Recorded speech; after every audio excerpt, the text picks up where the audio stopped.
Mga ka-K5, padulong kita sa Gintubdan Mountain Resort.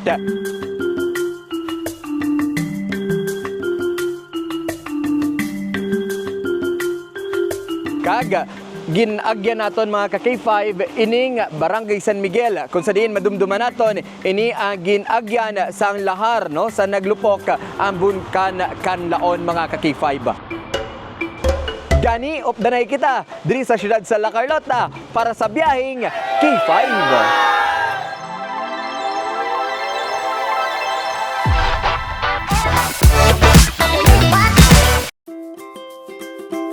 Aton nga ginpadulungan ang Barangay Araal sa siyudad San La Carlota para kamustahon ang sitwasyon sa mga resort diri. Mga ka-K5, 18 or masobra 18 ka kilometro gikan sa proper o sa siyudad San La Carlota, malabot nimo ang Gintubdan Mountain Resort. Kag antes ka magkadto sa ilang viewing deck, kag magkadto sa ilang mga falls, kinahanglan mo danay nga magpa-register sa ila sini nga opisina.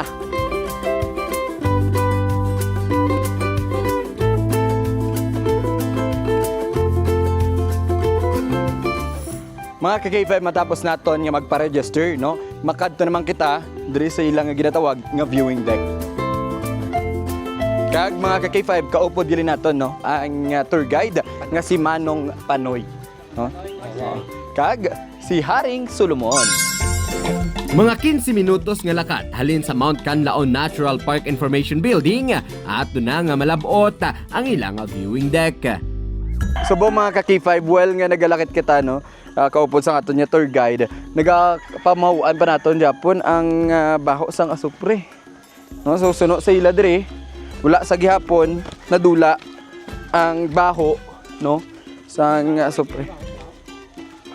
Sir, sa una ko na wala pa di mayo baho. Wala. Bangod nga nag-ulan, medyo madanlog ang dalan, apak padayon sa gihapon ang aton niya pagpanglakaton. Mga ka-K5, yari na kita sa ilang viewing deck. No, sa din naton makita ang busay kapid kag ang mga suba no nga ginagyan sining tubig nga gikan sa busay. Sugod nga naglupok ang Bulkan Kanlaon kag nag-awas ang lahar kag abo, apektado ang mga katubigan kag ginlimitahan ang pagkadto diri. Ang busay kapid mga ka-K5, ining dako no, ining grabe ang bugasawak sang tubig nga nagahalin bukid sang Kanlaon no. Ini ang most affected sa right side kung makita ninyo no, puti-puti ang tubig kay tungod nga spring water ina. Samtang ang ari din sa may wala nga part ninyo mga ka-K5, amo naman ni ang nagakonekta no sa mga suba no nga gikan naman sa Bulkan Kanlaon. That's why nga ini ang nagakaapekto sa tubig nga nagdaloy naman kagina sa ginagyan naton didto sa may Barangay San Miguel nga kung sa diin no most affected man sang pagbaha sang lahar mga ka-K5. Nakita naton nga amat-amat na nga nagabalik ang turismo diri sa may Gintubdan Mountain Resort kag amat-amat naman nga nagatinaw ang tubig. Sir Panoy, kamusta ang pagbisita diri sa mga turista sa inyong lugar? Damo-damo naman sila subong sir. Kaso lang ang upin ang mga busay oro, mayor kag abaga lang. Kaya ang ining kapit budlay ang dalan, mabaan kadi kun kaso giman nga sudlon mo sa. Do nag-back to normal naman tanan sir or wala pa gid? Balik-balik naman sa gamay. Yung bisita hindi pagid man tanamang kadamo. Sir, kamusta ang inyong pangabuyan sa paglupok ni Bulkan Kanlaon? Tipigado gid sir, wala gid sideline, wala gid gaidan di. Kung nagasigi-sigi ang pag-ulan mga ka-K5, kaga matuga ini sang flashing o kung pagbaha no, mangin matinaw na ang tubig sa mga busay no nga ari diri sa may Gintubdan Mountain Resort. Matapos diri, nagdulog naman kita kag aton nga gingkadtuan ang tuburan sa Gintubdan diri sa Barangay Araal sa siyudad sang La Carlota.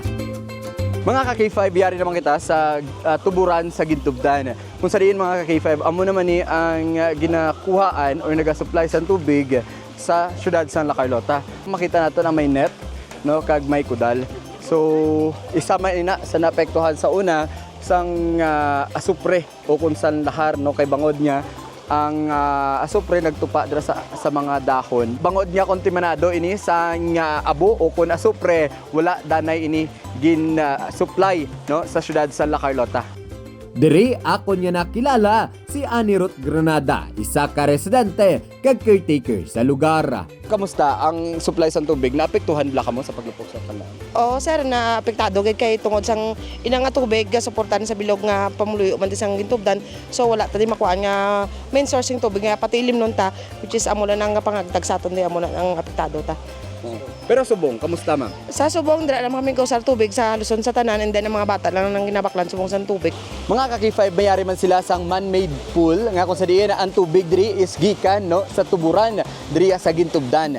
Makita naton mga kaki-5 ang mga turista o kung mga local tourist naton nga nagapaligo gid diri no apisar sang katugnawon nga ari diri sa tubig mga kaki-5. So ma'am, kamusta ang inyong man-made pool sang paglupok sang kanlaon?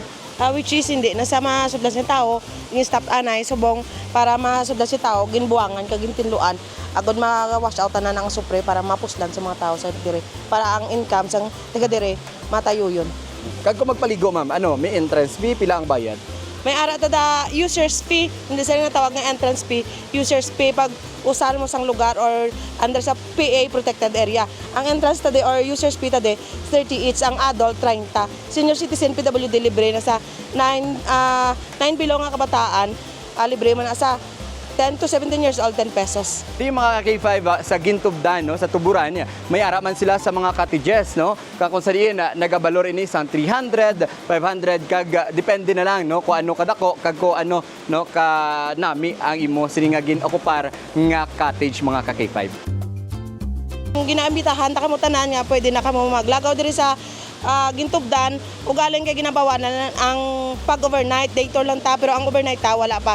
Tungod kay white ta mabalaan kung ano gid ang sing bulkan kanlaon kay ara pa ta sa alert level 2. Ang mga busay kag tuburan, isa ka dunang manggad na dapat naton halungan. Gani kung luyag nyo nga makit-an ang sitwasyon sang Gintubdan Mountain Resort, makipag-angot lang sa ila nga tourism office sa syudad sang La Carlota. Para sa biyaheng K5, ako si K5 Jerry Lou Mungkal na Luisa para sa Kampiyon niya Balita, Serbisyo Publiko, kag Kalingawan sa Negros, K5 News FM.